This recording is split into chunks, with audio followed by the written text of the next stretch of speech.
The MCAT podcast, session number 113.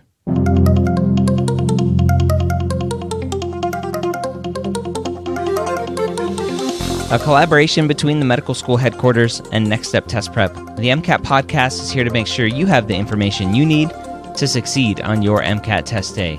We all know that the MCAT is one of the biggest hurdles you'll face as a pre-med. We're here to give you the motivation and information that you need to know to help get you the score you deserve so you can one day call yourself accepted. Yeah, I like that. Accepted. I am now accepted.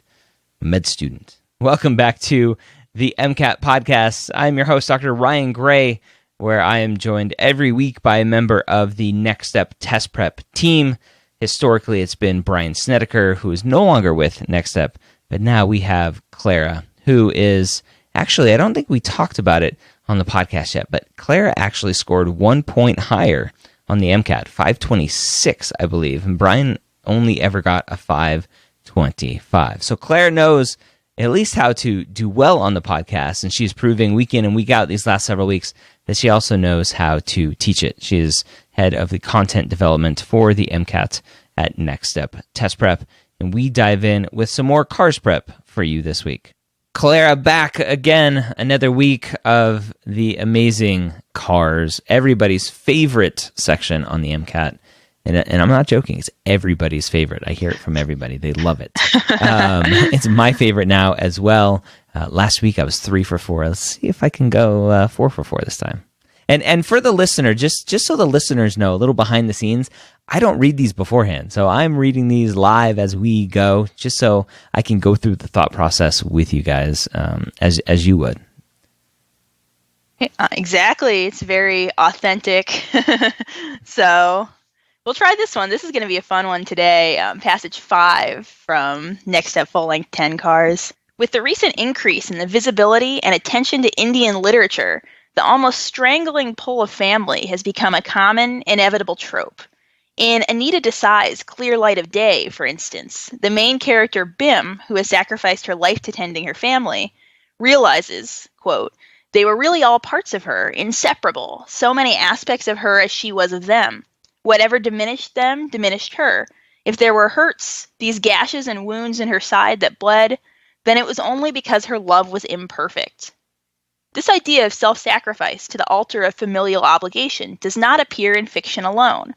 Geographer Lisa Lau writes that, despite the burgeoning of the middle class in urban India, which sees a radical economic shift towards increasing numbers of single women working outside their homes, as yet there has not been any equally radical shift in the social, cultural, or familial situation. Subsequently, neither has there been a radical change in women's roles nor societal expectations of them, resulting, she argues, in a continued lack of autonomy and self-definition.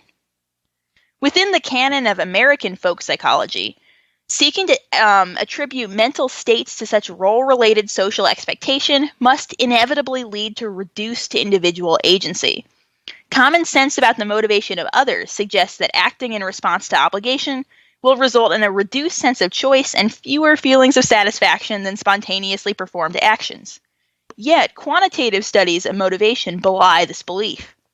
One recent cross-cultural study, for instance, finds that when presented with similar scenarios of obligation to various people within their social circles, Indian students were far more likely to express not only obligation, but also satisfaction in fulfilling social expectations to friends and family, in comparison to their more independent American counterparts.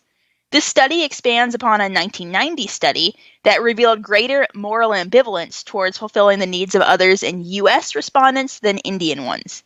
This study stressed the personal moral orientation of U.S. subjects, who, researchers argued, understood helping others as both a moral obligation and a matter of personal decision-making. An explanation for this difference between outcomes can be found in self-determination theory, SDT, one of the most pervasive theories within contemporary psychological models of motivation. SDT postulates that rather than reducing sense of autonomy and resulting satisfaction, fully internalized role-related expectations can actually enhance them. That is, rather than reading collective values as controlling or coercive, Subjects who have fully internalized such values tend to experience obligations in a highly agentic way, so that such actions are read as autonomous and beneficial rather than coerced. Feelings of agency, it has been frequently demonstrated, empirically link with satisfaction and well-being, as well as increased effectivity. Thus, it can be argued that well-internalized role-related expectations can actually enhance a sense of autonomy. SCT theorists maintain that in all cultures, agency requires coming to understand one's actions as internally motivated, regardless of the initial source of social obligations. Wow. These are fun. Whoever writes these for Next Step, I think, should be fired because they're not very fun to read. They're very hard. That's just how they are, Cars passages, they can be pretty boring or pretty dense to read. They're super dense. And I'm just like, wait a minute. I had one idea going into like paragraph 2, and then I'm like, wait, that's completely wrong when I read paragraph 2. And then paragraph 3, I just was completely lost. So, yeah, we'll see how we do on the questions this time. Oh, yeah. That's okay. Yeah, so question 25. Based on the discussion in paragraph 3, agency differs from individuality in so much as agency, A, can be a result of successful internalization, B, is the only empirical indicator of satisfaction, C, requires the reduction of autonomy in a collective role-related society, or D, creates autonomy through the development of specific societal values. So, agency, feelings of agency is frequently demonstrated, I'm reading paragraph 3, empirically linked with satisfaction and well-being, as well as related expectations that can actually enhance a sense of autonomy. Agency differs from individuality.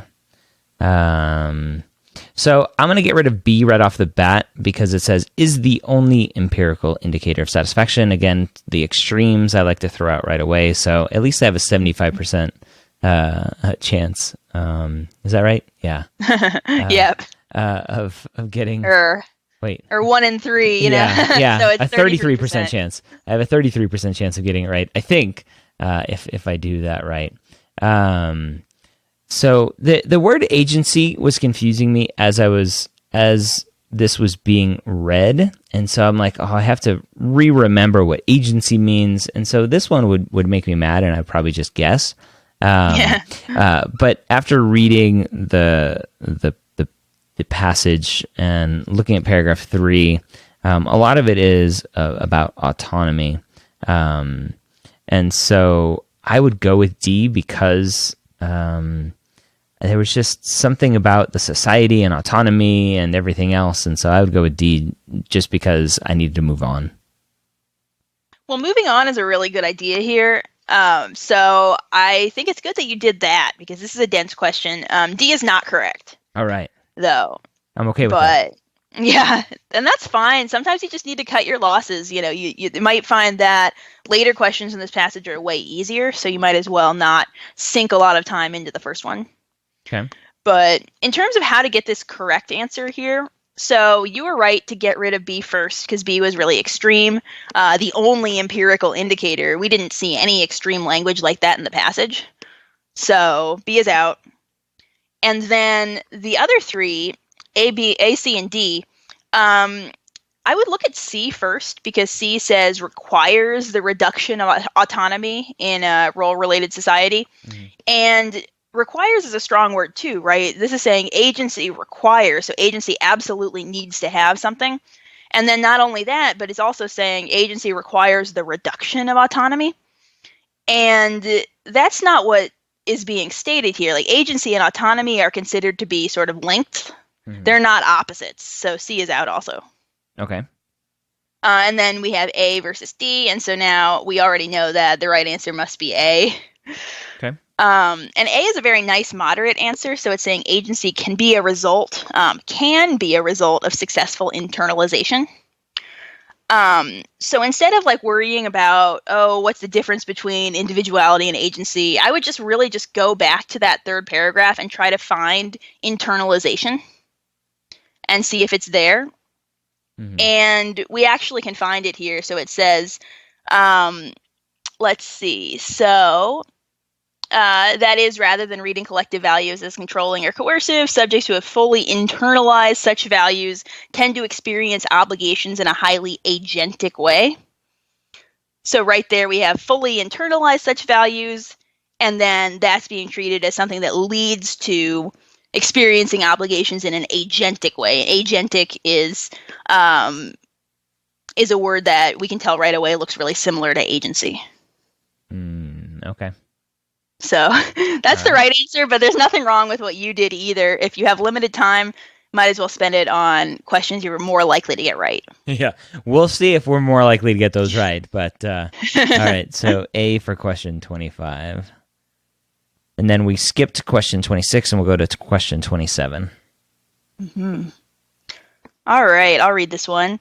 Question 27. Studies have shown that American children, when given a choice of tasks, prefer and perform better on those which they chose independently, whereas Asian children preferred and performed better on those which were chosen by their mothers. Based on the passage, what best describes this difference in outcomes? A, the Asian children have internalized role-related obligations. B, the American children assess tasks within a personal moral matrix. C, the Asian children do not recognize that their actions are coerced. And D, the American children have internalized agential values. So,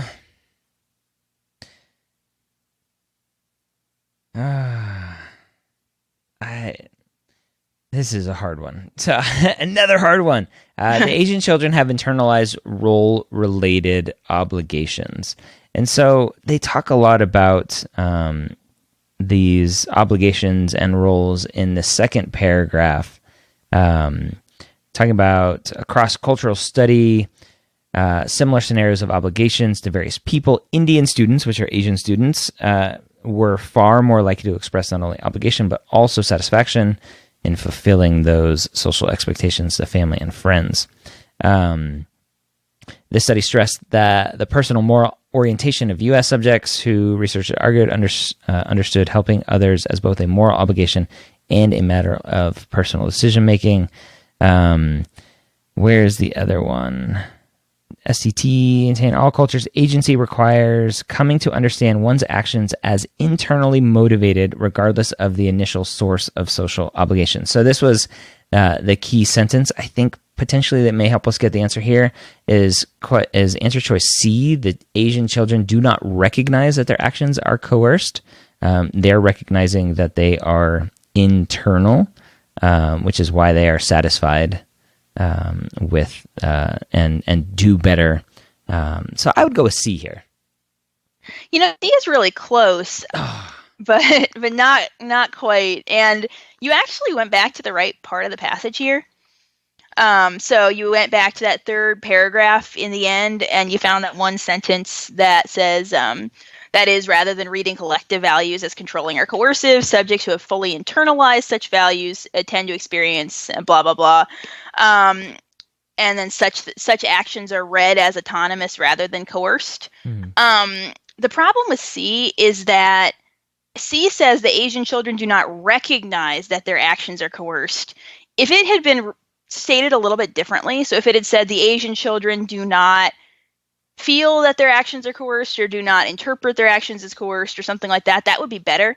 But the way it is now, do not recognize that their actions are coerced, it makes it seem like what that choice is saying is their actions are coerced, but the Asian children just don't notice or don't recognize that. Okay. And the author's never actually saying that their actions are coerced. It's sort of saying that because of these internalized obligations that they have, they don't interpret them as being these actions as being coerced. So we can't say that they are coerced. Yeah. If that makes sense. Which leads me to A. A is correct. Yeah. So they have internalized that role-related obligation. Okay. Definitely. Yeah. These are tough. We picked a tough passage, tough questions. That's all right. We're here to learn, and I'm here to make mistakes so you can teach. All right. Okay. Any of the other questions, B or D there, have any gotchas in there? B is a little bit tempting. I think in our own data, a lot of people end up picking B, for this one, because personal moral matrix does come from the passage. or at least the personal and moral distinction. They say personal moral orientation in the second paragraph. So I think that was actually a part you went back to in the very beginning. Yep. Yeah, but the thing is that personal moral orientation is discussing the American children or American participants' orientation toward helping others. So they actually mention it's about helping others in that sentence. And question 27, which we're discussing, isn't about helping others at all. It's just about whether they prefer and do better on certain tasks. Yeah. So B just isn't relevant. And then D is trying to take some sort of exact wording from the passage to try to tempt us into choice D. The American children have internalized agential values, but the passage is only ever talking about internalizing values in the context of participants in the more collective culture, right? So internalizing these values in a culture where it is really focused on helping others, helping your family, then D is out of scope then, or D is sort of picking and choosing words from the passage, but not correctly linking them to ideas. Okay. All right. Question 28. Based on the passage, folk psychology as a field depends on which of the following? This is a Roman numeral one, which are always hard. And so my anxiety level skyrockets as soon as I see Roman numerals. Roman numeral 1 appeals to common sense. Numeral 2, qualitative studies of motivation. 3, seeking to explain mental states. So folk psychology as a field depends on appeals to common sense, qualitative studies of motivation, or seeking to explain mental states. And we have 1 only, 2 only, 1 and 3 only, or 1, 2, and 3. At least the writer of this question did not give us a fourth answer, because that always hurts us as well. So the folk psychology is the second paragraph with the canon of American folk psychology. Seeking to attribute mental states to such role-related social expectations must inevitably lead to reduced individual agency. So without going back and reading all of the whole second paragraph again, I would probably cut ties with this and say, you know what, this passage probably isn't my passage, and I would move on pretty quickly. So I'll leave the guessing and pass it over to you to kind of explain where this answer lies. All right. Yeah, the Roman numeral question was just the last straw. Yep. I see. Yeah, that happens. I do want to mention not to necessarily assume Roman numeral questions will always be difficult, because sometimes they really are just about finding each of the options in the passage. So for here, the question is kind of a simpler one. Folk psychology as a field depends on which of the following. So really, we just need to go back to folk psychology and just see, first of all, whether each or any of these are discussed in the context of folk psychology at all. And the first phrase after they introduce folk psychology is seeking to attribute mental states to such role-related social expectation. So seeking to explain mental states is obviously a part of folk psychology. We don't even care about the rest of that sentence, right? We don't care what they're seeking to attribute mental states to. We just care that, that's something they're doing in folk psychology, so that's Roman numeral 3, so that should be in our answer. Okay, which gets rid of A and B. It does, and it leaves us with C and D, and Roman numeral 1 is in both C and D, so we don't even have to look at Roman numeral 1 because we know it has to be in our answer. So we only have to look at 2, and that's qualitative studies of motivation. So we just look back for that. That most likely is going to be in the passage, word for word or close to that. And a few sentences later, we see mention of quantitative studies of motivation, but we actually never see anything about qualitative studies of motivation. So that's where they're trying to get us to glance back at the passage, see studies of motivation, and just pick the wrong answer there, but we don't see any mention of qualitative studies at all. So Roman numeral 2 is out, so we are left with C. And I'll be honest, I went back to the passage, I saw studies of motivation. I saw the quantitative, and I was like, "Oh, yep, that's what it's talking about." So it must be D. I didn't even see that it was quantitative and not qualitative. So I'm assuming, looking at the data, that the majority of students who get it wrong pick D and not C. They do, exactly. Because, you're in a hurry. It's a tough passage, but it's still a good reminder to read carefully, because you don't want to get so close to the right answer and miss it just because you misread a couple of letters. Yeah, which happens all the time. All the time. All right, 29. All right, question 29. The author would agree that all of the following demonstrate a key tenet of self-determination theory, except A, the concept of dharma, or duty, which is viewed as a means of personal spiritual refinement that derives from a perceived natural law. B, the concept of the categorical imperative, which places the judgment of behavior in the realm of abstract reason as opposed to personal values. C, the concept of filial piety, which embodies sentiments of affection and attachment rather than merely the idea of social compliance. And D, the concept of suban, which understands character as normalized through the embedding of societal norms within tales that come to be seen as explaining personal choices. Sorry, this passage never really lets up. I would like to see the data on overall how students do on this passage. So dharma, or duty, viewed as means of personal spiritual refinement that derives from a perceived natural law. So that's almost talking about kind of this agency. I think if I get agency right eventually, where it's like, okay, the roles that they're playing and not really individualization. Okay, the concept of the categorical imperative, which places the judgment of behavior in the realm of abstract reason as opposed to personal value. Nothing was really mentioned about abstract stuff that I remember, so I'm going to cross that one off the list. C, the concept of filial whatever piety. How do you say that? Filial piety, I think. Filial piety. All right, we'll go with that. Which embodies sentiments of affection and attachment rather than merely the idea of social compliance. So I would scratch that one off because a lot of it was about social stuff and culture. And D, the concept of suban, which understands character as normalized through the embedding of social norms within tales that come to be seen as explaining personal choices. So D sounds the most like what everything was being talked about. So I would go with D, except it's all about an accept question, which I just saw. So I'm like, no. The author would agree that all of the following demonstrate a key tenet of self-determination, except. So because of that, I would go with B because of that abstract reasoning, which kind of stood out as something I don't remember. That's perfect. Oh, yeah. Man. You got one. I almost got it wrong because I had that except in there.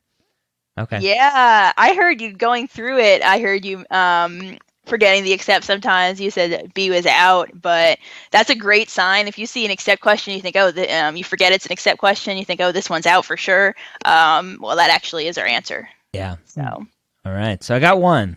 It ended strong. Yeah, this is a rough one. So students usually don't do so well in this passage. So you're not alone. All right. That's good. Yeah. All right, there you have it. Some more cars for you. Not my favorite topic, not my favorite section, but hopefully as I struggle through these questions, I am helping you with the thought processes that you can go through on your test day. Don't forget to check out everything that Next Step Test Prep has to offer. Day in and day out, I get questions all the time. What full-length exams should I get? What are the best exams out there besides the AAMC exams? Which ones should I get? And students like yourself are telling me Next Step has the best exams that simulate the test itself, the Pearson Testing Center test, the interface, the user interface that the AAMC has for the MCAT. Next Step Test Prep has developed their software to mimic that down to highlighting and flagging and everything else on their software. But you also have the accurate scores as best as possible, right? Nothing is completely accurate because test day, anything can happen. Nerves take over.